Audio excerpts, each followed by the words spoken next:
Somlomo Councillor Samkelisiwe Yende nduna kakhulu kwaZulu Natal engekho phakathi kwethu umhlonishwa uSihlezi Kalala ngqongqoshe wezokubuswa nezindaba zomdabu ungqongqoshe uHlomuka sekela meya wethu Councillor Ruben Mlelekwa uSotswebhu wamakhansela uKhansela uDoli Mnguni ohlala abahlukene bamakomiti amalungu e-Exco amakhansela onke akhona phakathi kwethu izinhlaka zamabhizinisi eNewcastle iGrowth Coalition yaseNewcastle ibamba le-manager kamasipala uMnumzana uVish Gavenda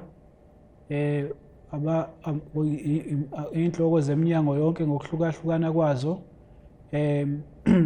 omasipala abaholi nabasebenzi abaholi bezomdabu abaholi bezenkolo abezindaba bese ngokukhethekile ngibingelele izakhamuzi zaseNewcastle. Sanibonani. Somlomo namhlanje siqeda isikhathi esingaphezudlwana konyaka umongameli wezwe uCyril Ramaphosa amemezela ukuvalwa kwezwe uThaqa. Lokhu ngenxa yokubheduka kobhubhane lwesifo iCovid-19. Njengoba sazi ke ukuthi emva kokuqala kwalesifo izwe libe selifakwa kwisigaba esisha sokuphila esibizwa phecelezi nge-new normal.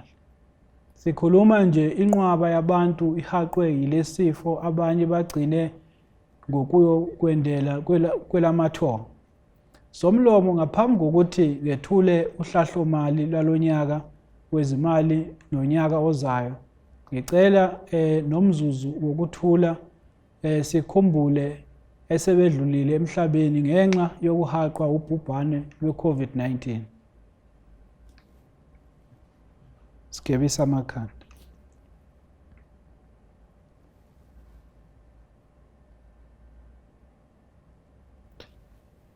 Ingathi imoya yabo ingalala ngokuthula.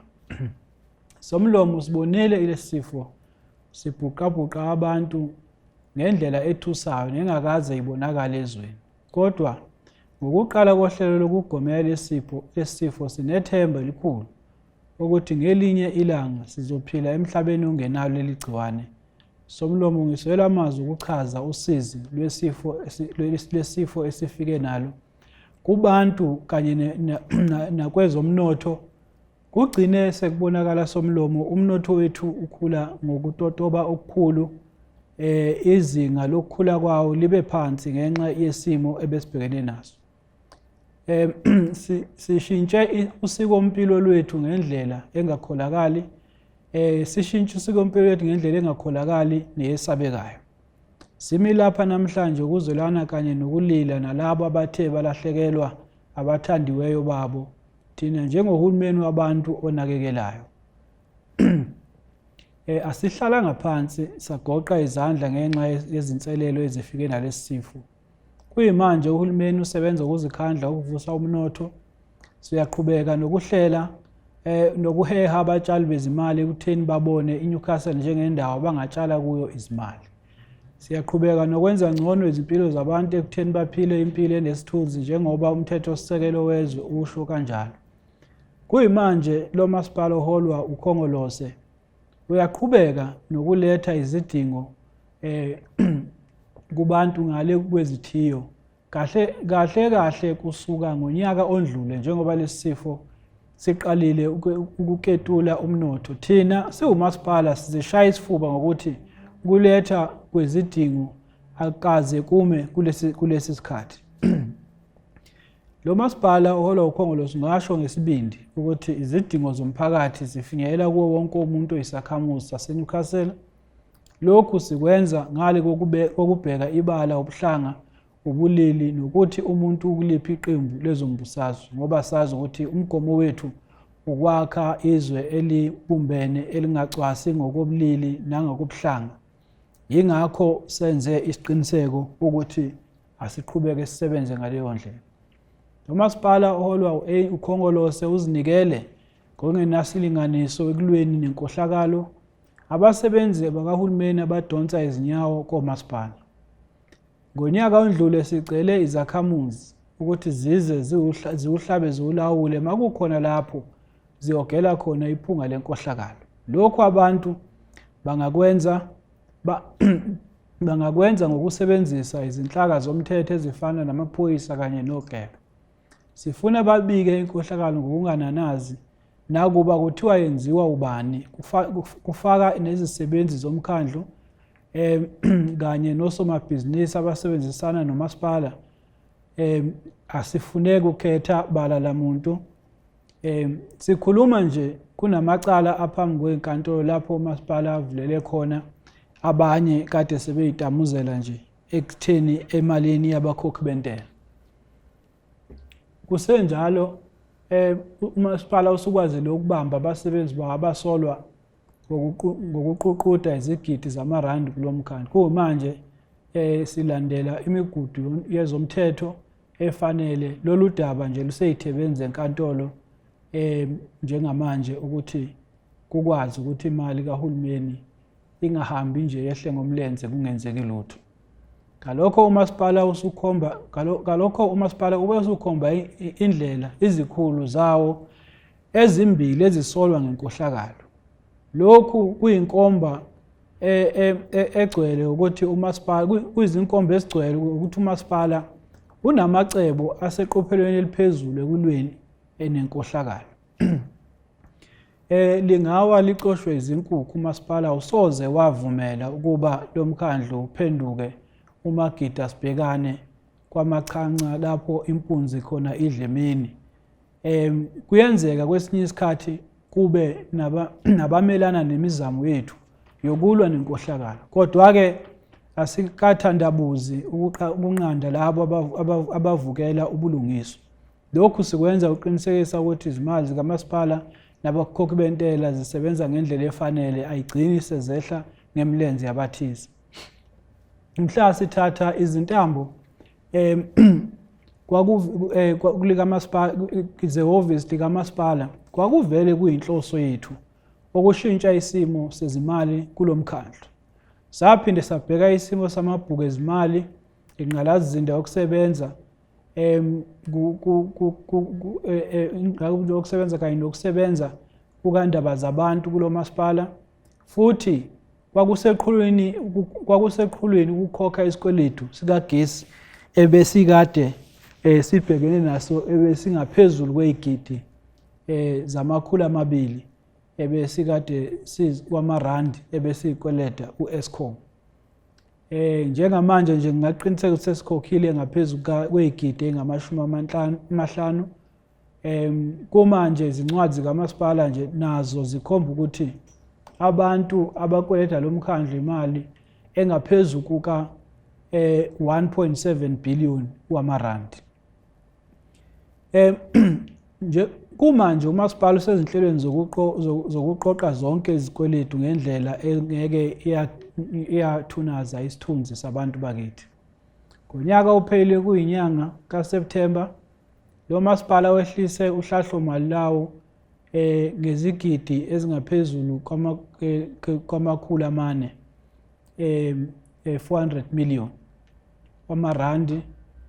Siyaqhubeka nokwehlisa ezinye izindleko okubalwa kuzo lapho izipho ezingenasidingo ebezinikezwa izikhulu zikamasipala siphinde sanqamula ukunikeza izisebenzi omakhalekhukhwini kanye nokunye okubonakala kuchitha imali. Umasipala uphinde wanqamula imali ebivamise ukukhokhelwa abasebenzi abasebenza amahora eqile kwajwayelekile phecelezi overtime. Lokhu kulondoloze umasipala imali engaphezulu kweyigidi ezi5 zamarandi ngenyanga. Phambilini kuye kwaba nezigameko la abasebenzi babefuna inkokhelo yeqile kwesinye isikhathi khona ababethi basebenza amahora ayikhulu okukanye abanye bathi basebenze ubusuku nemini. Leyo nto akekho umuntu ongasebenza ubusuku nemini nokungathiwa usebenze i-overtime ngenyanga eyaye indlule kumahora alikhulu amahora angaphezulu kwekhulu ngenyanga. Usho ukuthi lowo muntu besebenza inyanga yonke engalali. Kodwa ngohlelo kamasipala lokuphenya siye sathola ukuthi cha lezi zimali ababefuna ukukhokhelwa zona bathi amahora abawasebenzile bekungamampunge bebezibhubhudlela nje imali yomkhandlu Busende. Lezi zendlela zokunqanda ukuganga ezibeke umasipala waseNewcastle sezibeke umasipala waseNewcastle kwibalazwe. Somlomo inhlangano ebusayo neyikhaya kwizigidi zabantu baseNingizimu Afrika ihlaba ikhwelo ekukhumbuzeni izwe ukuthi le nkululeko esinayo namhlanje yeza ngezithukuthuku lapho abanye balwa nohulumeni wengcindezelo wawungenazwelo baze banqamuka izihlakala. Namhlanje sikhumbula isishoshovu somzabalazo futhi esasingonobhala jikelele wamakomanisi ubaba uChris Hani owathi ubandlululo uluzonda ngenhliziyo yakhe yonke. Ilawo amazwi ke asikhumbuza ukuthi le nkululeko esinawo namhlanje kumele siyivikele, kumele siqinisekise ukuthi impahla kamasipala iyavikelwa njengoba ingeyethu, sipheze ukuyicekela phansi kanye nodlame lubhekiswe kuyona. Okungaba yindlu, imigwaqo, ingqalazizinda kanye nezakhiwo. Lokho esithi phecelezi i-Freedom Charter okuwumqulu esingathi umqulu wenkululeko nomkhombandlela ekusebenzeni kwalohulumeni iyasiphoqa thina njengomasipala ukuthi silethe izidingo kunina ngokuphazima kweso njengomphakathi okuyiwona esisebenza nawo. Lo mqulu wamalungelo abantu uphoqa ukuba wonke umuntu welengabada anikezwe ukuhlonishwa okumfanele kanye namalungelo alinganayo. Somlomo kulonyaka uhulumeni obusayo kaKhongolose ubeke lonyaka njengonyaka kaMama uCharlotte Maxeke ukugqugquzela amalungelo abantu ngalesikhathi sobhubhane le-COVID-19. Umama uCharlotte Maxeke wathi abahola kumele bayeke ukuba ogombela kwesabo kodwa basebenzele umphakathi obakhethile nokuthi bangaphili izimpilo ezisesicongweni kwelenyoni kodwa kumele badilike emthini njengozakewu wodumo basebenzele abantu ababakhethile. Kuyilokho-ke sithi siyagqugquzela kakhulu ukuthi nathi siwumasipala waseNewcastle sikwazi ukuthi abantu esisebenza nabo singababukeli phansi kodwa kube yibona abazokhomba umhlahlandlela. Lo masipala usemzamweni yokwakha ubumbano, uzwano, ukuhlalisana kwabantu, ukuthula kanye nobulungiswa. Ngalawo mazwi ngiyazigqaja ukubika iqhaza eliyingqayizivele elibanjwe ihhovisi likaNdunankulu nokusebenzisana nomkhandlu kanye nabanye.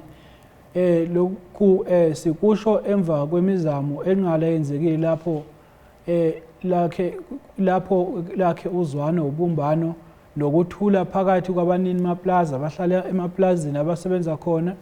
Ngakusho ukuthi-ke uNdunankulu njengamanje uphezu kwey'nhlelo zokuthi kube ney'ndlela ey'nokuthula zokuxoxisana nezokubambisana phakathi kwabahlala emaplazini nabasebenza emaplazini.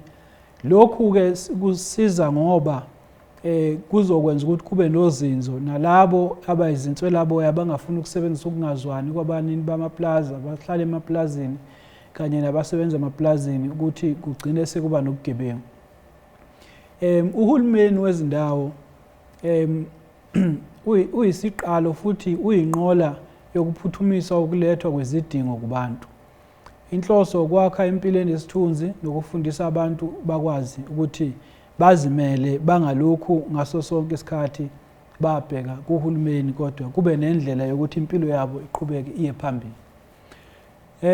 Somlomo kulonyaka inhloso yethu enkulu ukuphuthumisa ukuqedelela imisebenzi yomphakathi engaphelile. Lokhu kubalwa izinhlelo zethu zokufakwa kwamanzi, ugesi nokuthuthwa kwendle, inhlanzeko kanye nokunikezelwa kwezindlu ikakhulukazi kulabo abaqala ukuba nazo.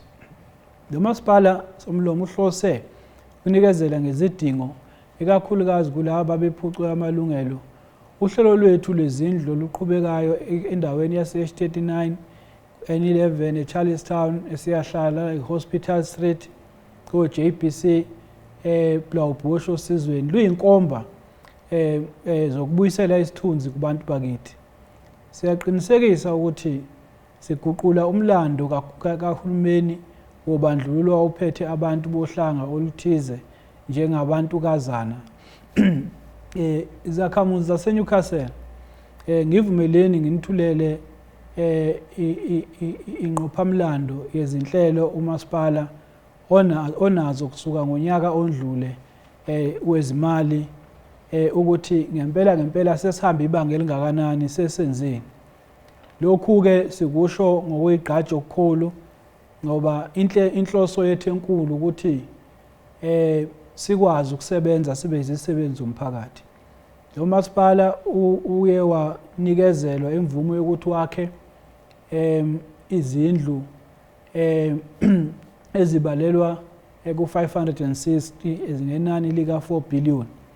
Lokho esithi ama-community residential units. Lana-ke lo msebenzi uzokwenza isiqiniseko ukuthi sakha amathuba emisebenzi angaphezulu kwe-1,000. Umasipala uphinde wanikezwa igunya lokwakha lokho esithi social housing ngemali ebalelwa ku-6 billion wamarandi, nalokhu kuzodala inqwaba yamathuba emisebenzi. Lokhu-ke sikusho ngoba kuzonikeza nabantu bakithi isithunzi bakwazi ukuthi babuye babe seduze nala umnotho, izizinda somnotho sikhona endaweni engasedolobheni. Bangathi uma be emsebenzini kudinga bagibela ibanga elide, kodwa sebezokwazi ukuthi babe seduze nala umnotho ukhona. Yesaxoxisana-ke futhi siwumasipala ne-University yaseNingizimu Afrika phecelezi UNIZA ukuba bazoqasha elinye lamabhilidi ethu la khona bezovula inyuvesi ezobe ila eNewcastle. Lokhu-ke sikwenze ngokuvumelana nabo ukuthi banayo ithuba lokuthi emva kweminyaka emithathu banayo ithuba lokuthi bangalithenga leli bhilidi kube labo. Ngoba imfundo siyithatha kakhulu siyibeke ezingeni eliphezulu njengomasipala, ingakho siye sathi asinikezele nabafundi mfundaze ukuba e-109 eyikhulu nesishiyagalolunye ukuba bayofunda ey'koleni zemfundo ephakeme. Lokhu sikwenza ngokulandela ukuthi kulonyaka nombutho wabantu kaKhongolose ugubha yona iminyaka e-109, kungakho sithi nabafundi sibanikeze imfundaze e-109. Sizoqhubeka-ke inhloso yethu ukuthi sinikezele ngeminye imfundaze ezoba mningi kakhulu kulonyaka ozayo. Siqhubeka kakhulu futhi nokubeka intsha phambili uma kuvela amathuba emisebenzi. Okunye umasipala uthole imvume eminyangweni yokumbiwa phansi yokunikezela ngogesi kubantu bakithi abangakaze babe nawo ugesi endaweni siyahlala Charlestown noMandeni eBlaaubosch nakwezinye indawo. Lezi zinhlelo bekulindele ukuthi ziphothulwe ekupheleni kukaMashi, kodwa ngenxa yesimo esisaziyo esiphila ngaphansi kwaso soCOVID kuthe ukubambezeleka uqedelwa kalolu hlelo. Udaba lolu lemgodi ekhona emgwaqeni phecelezi ama-potholes ilokhu iqhubekile nokuba inkinga, kodwa-ke sesizimisele kakhulu njengomasipala. Ingakho siphuthuma nohlelo esinalo lokuthi kuvalwe zonke lezi ndawo ama-potholes ukuze nabantu bakithi bakwazi ukuhamba emgwaqeni ephephile. Umasipala unikezele ukuthi unikezwe imvumo futhi wona umnyango wezimbiwa phansi ngezigubhu eziphehla amanzi ashisayo ngelanga ama-solar panels ukuthi bakwazi ukunikezela emphakathini elapha ku-Ward 1 ey'ndaweni ey'balo Charlestown, Wacom, Botterspass, koma-Layini. Lapho singakuqinisekisa ukuthi sikwazile ukuthi sinikezele abantu bakithi sebenakho manje ukuthi babe nogesi bazokwazi ukuthi endaweni lapha noma ezisemaplazini nezikuphi baqhubeke njalo nokuthi babuyiselwe isithunzi bahlale endaweni eziphephile.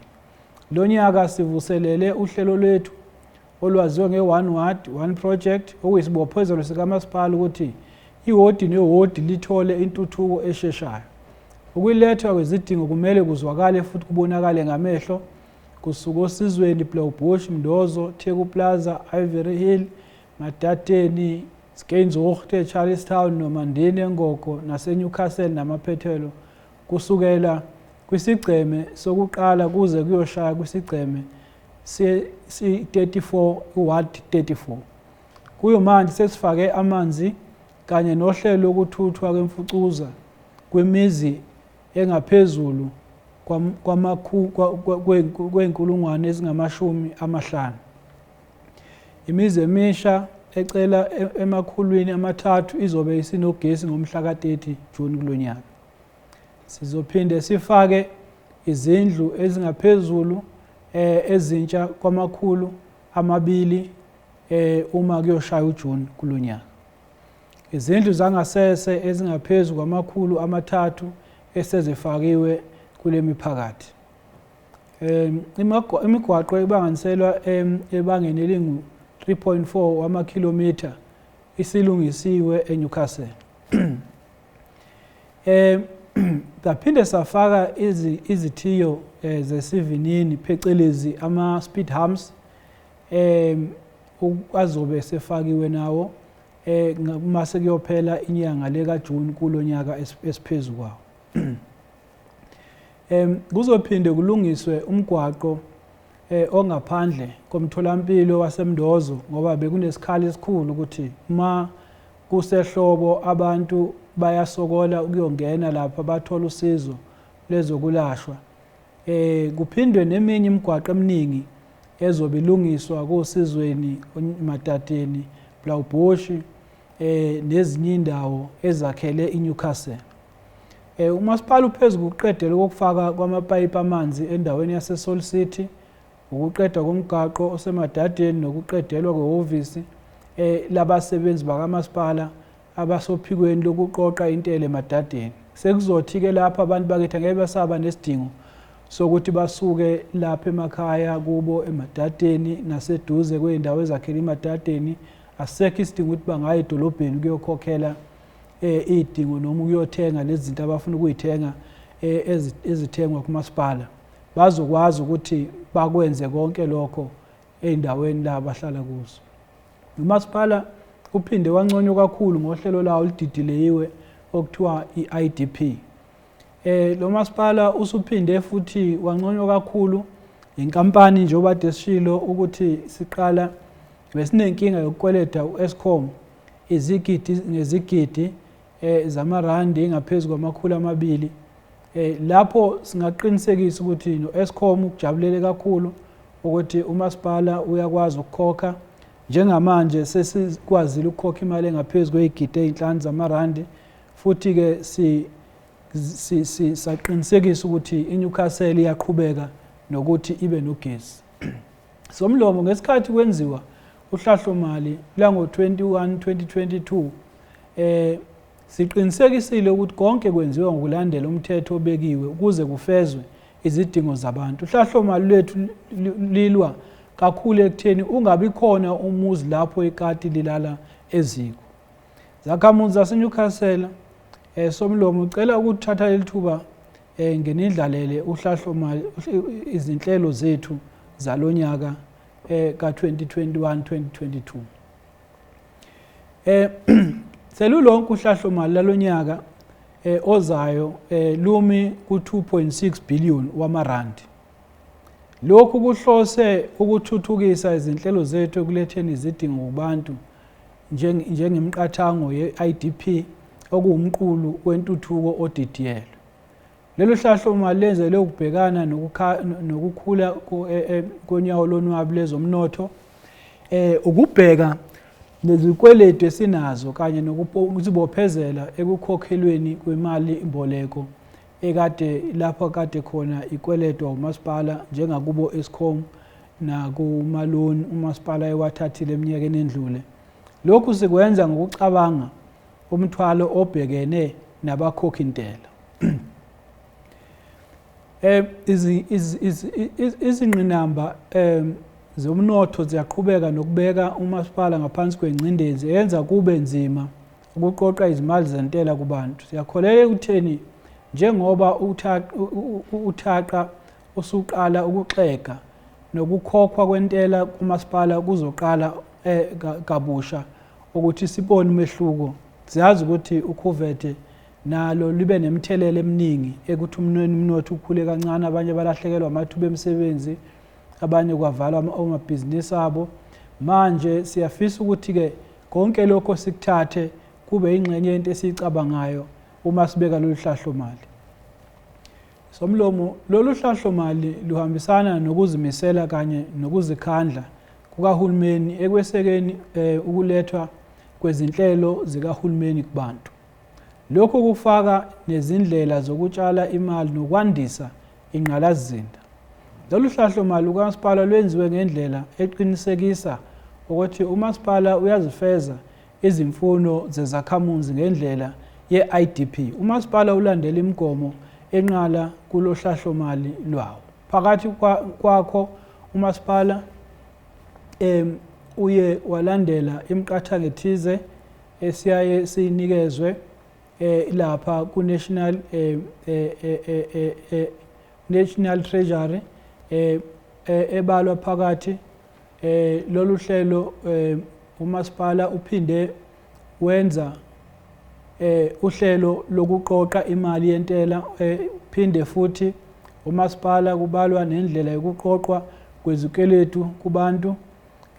Abantu abadla imbuya ngothi bazoqhubeka nokuhlinzekwa ngamanzi nokuhlelo lokahulumeni kazwelonke.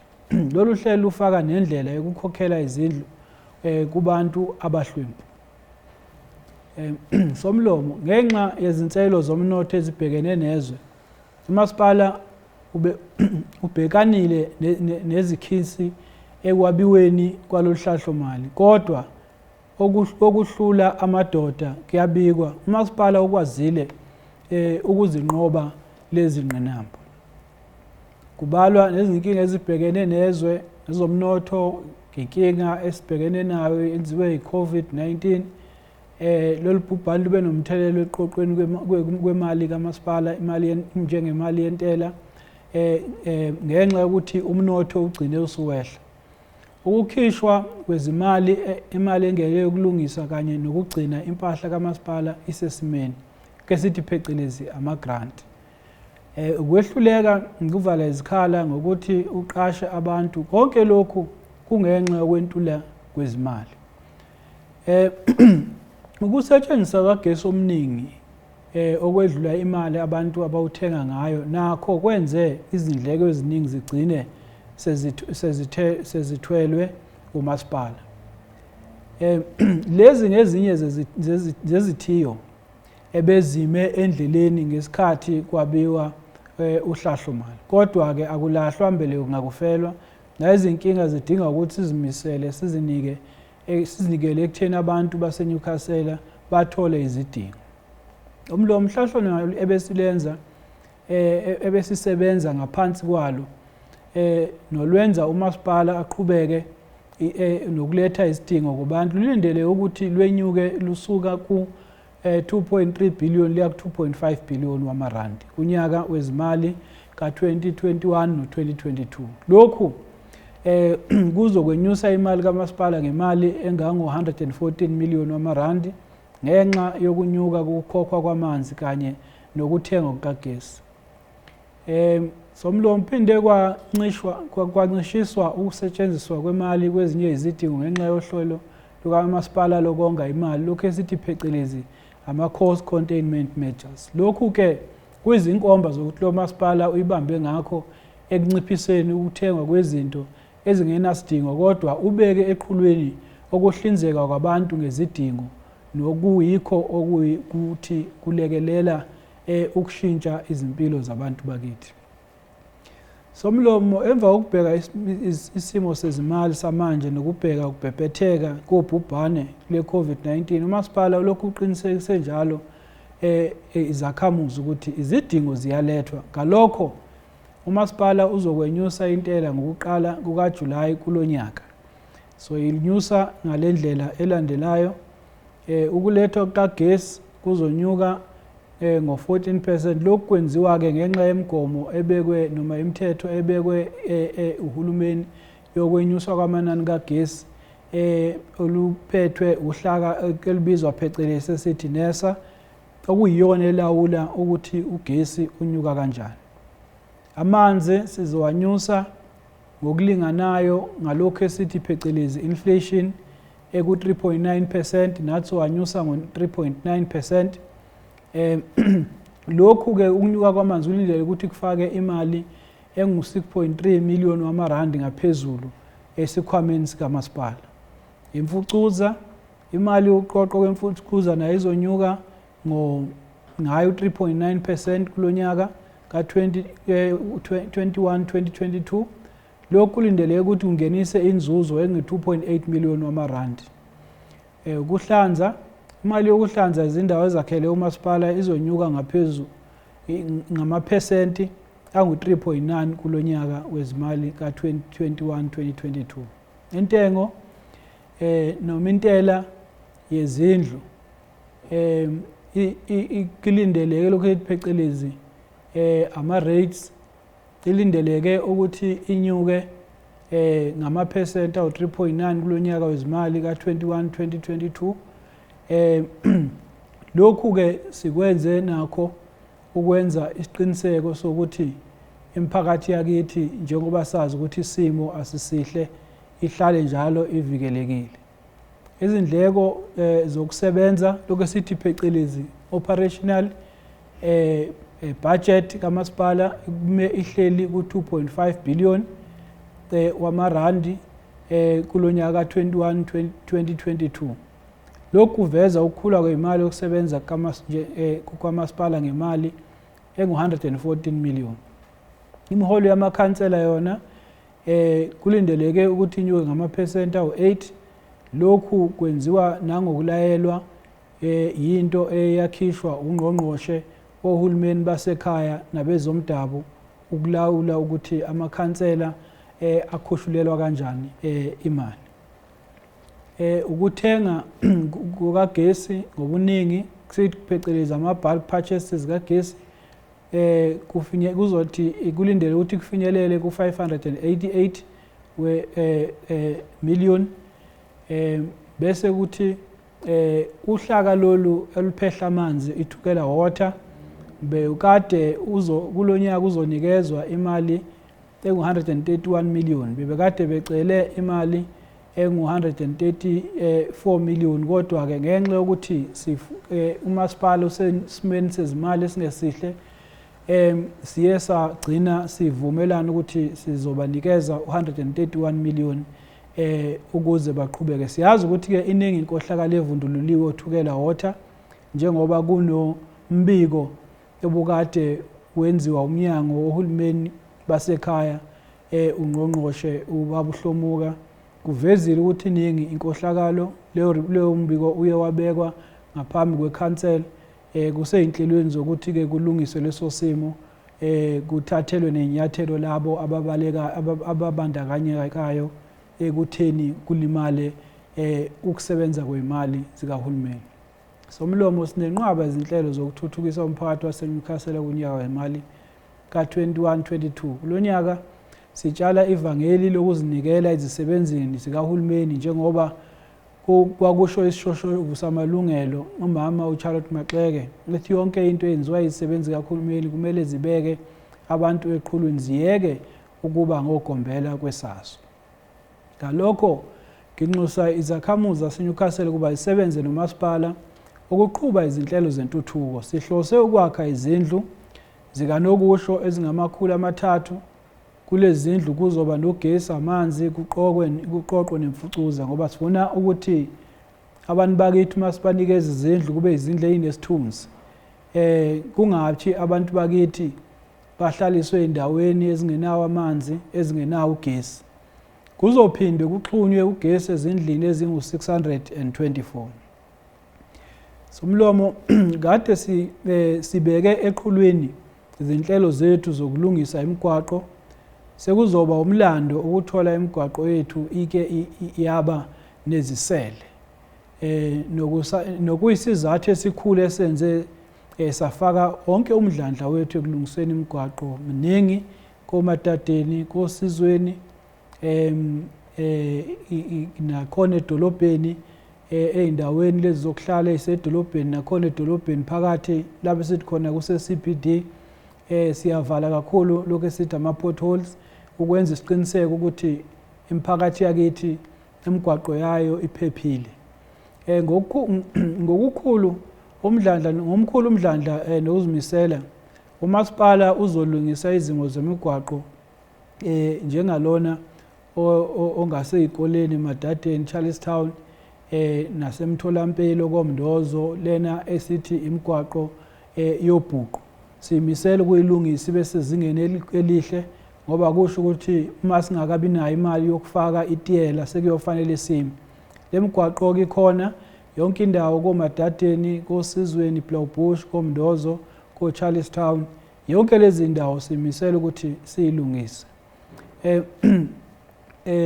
Nakhona saphinde salungisa nemigwaqo emkhulu ehamba namabhasi, ngoba nayo le imigwaqo okumele siqinisekise ukuthi imigwaqo ephephile. Siphinde siqedelele ukwakhiwa kwemigwaqo eminingi ekhona lapha ko-H39, ko-Blaaubosch, nakoSizweni naseMatateni. Kuzophinde kumbelwe nepayipi lamanzi elizothatha amanzi Somlomo liwasusa endaweni yaseBlaaubosch, endaweni yaseBrakfontein, liwase endaweni yaseBlaaubosch, ukuze abantu bakithi eBlaaubosch namaphethelo bathola amanzi aphephile nahlanzekile. Somlomo siphinde sazibophezela ukuthi siqedelele zonke izinhlelo zikamasipala ezingaphelile kulo nyaka wezimali ka-2021-2022. Okokuqala sizoqinisekisa ukuthi lapho kunezinkinga zamapayipi amanzi amadala navuzayo kulungiswa ngokushesha. Silungise ngokugcwele ugesi kuyo yonke indawo, sinikezele kubantu ngamatayitela ayikhulu nawubunikazi bemizi. Sibuyise isithunzi sabantu bakithi ngokuthi imizi yabo ibe semagameni abo, babe namatayitela. Sizophinde sikhangise izindawo zikamasipala ezinye eziyobe zidayiswa. Lokhu kuyingxenye yethu yokuzama ukunyusa indlela yethu yokuqoqa imali, ngoba zikhona indawo kamasipala ezingasebenzi eziyodinga ukuthi zidayiswe. Sizohlanza siphinde simunce ukungcola ezitamukokweni, ikakhulukazi lezi ezakhiwe eduze nezibhedlela. Umasipala uzonezezela ngokuthenga enye yamatraki azolekelela umkhandlu. Lena inye lamatraki alayisha noma athutha imfucuza uma ilandwa emakhaya. Ngoba lokhu nakho bekungenye yezinto ezisibambezelayo uma sithi siyoqoqa udoti.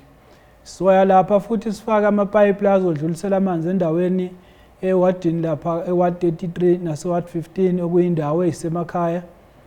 Siphinde sisondeze namanzi eduze kwemizi yabantu kulezi indawo engaphezulu. Sizobeka ke sithi phecelezi impompi ama-stand pipes angaphezulu ka-10 kuleya ndawo. Sizophinde sithole inkontileka ezofaka amapayipi amasha okuhamba ukungcola kusuka emphakathini esiyahlala kuze kuyoshaya e-Fort Tracked Pump Station, senzele ukuthi abantu bakithi bahlale endaweni ehlanzekile. Siyaqinisekisa futhi ukuthi siyazibophezela futhi sizolwekelela labo abadla imbuya ngothi ukuthi bahlinzekwe ngamanzi amahhala, bahlanzelwe izindawo abahlala kuzo, baqoqelwe imfucuza bese befakelwa ugesi. Lokhu kuyinqubo kamasipala ukulekelela labo abangathathi intweni. Somlomo kusemqoka futhi kuchaza ukuthi umasipala uzozigcwalisa zonke izikhala zomsebenzi ezingenamuntu kulomkhandlu, lezi ezibekelwe imali yakhona. Somlomo zakhamuzi zaseNyukhasela, makhansela wonke nakubo bonke abathamele lolu hlahlomali lapha bekiveza ukuthi lo masipala uyabe kanjani imali kulonyaka wezimali. Njengoba sengiphetha ngizothanda ucaphuna emazweni kaDokotela uMandela, omunye wengqalabutho zethu zombutho wesizwe, umbutho kaKhongolose, lapho athi khona asikho isipho ongasipha umuntu esindlula ukuthi umnikeze indlebe bese umsiza ngayo yonke indlela ongamsiza ngayo, futhi lokho ukwenze ngale kokulindelwa ukunconywa noma ukutuswa umhlaba. Fisa ukuthi phakathi kwakithi sonke namaphethele eNyukhasela asizinikezeleni sibophezele ekutheni sibambisane, sisebenzisane nathi esinikezwe ithuba lokuthi sihole lapha kuhulumeni, sikwazi ukuthi abantu bakithi sibalalele futhi sikwazi ukuthi sibatakule ezinkingeni ababhekene nazo. Senze isiqiniseko ukuthi sisebenza ngale kokubheka ukunconywa noma ukutuswa noma inzuzo ethize ekusebenzeni kwethu. Somlomo ngithi ngalawo mazwi asiphinde futhi sizinakele ngalesikhathi sobhubhane lwe-COVID-19. Siqinisekise ukuthi siyaziwasha izandla, siyagqoka ama-mask, sigcina yonke imiqathango ebekiwe ka-COVID-19. Kodwa okukhulu kakhulu ukuthi izakhamuzi zaseNyukhasela sibumbane, sithandane, siqhubeke nokwakha leli dolobha lethu elihle kakhulu ukuthi liye phambili, kube nempumelelo nokuthula nokusebenzisana edolobheni lethu. Ngiyazibongela Somlomo.